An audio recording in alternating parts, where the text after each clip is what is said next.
February 5th. At lunch today, the student council president, Stacy Ramos, came over to our cafeteria table and told us what the theme for the semi-formal is going to be. Enchantment under the sea. And I said, so the idea is that we're all underwater? And she said, uh-huh. And I said, so we're like the victims of a tragic shipwreck, trapped on the bottom of the ocean? And she said, no, we're all alive.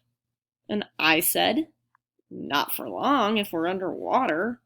Maybe you should go with a more accurate theme, like asphyxiation under the sea. And she got all annoyed and walked away.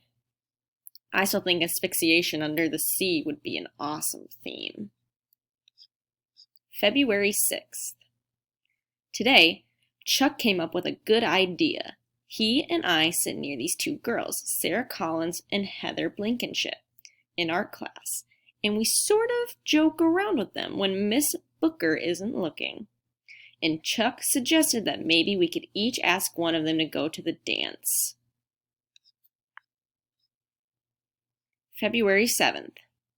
So, we asked Sarah and Heather today. Chuck asked Sarah and I asked Heather.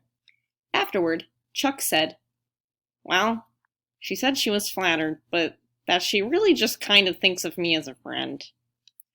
And I told him how my conversation went. I said, do you want to go to the dance next Friday? And Heather said, yes. And then she said, oh, you mean with you?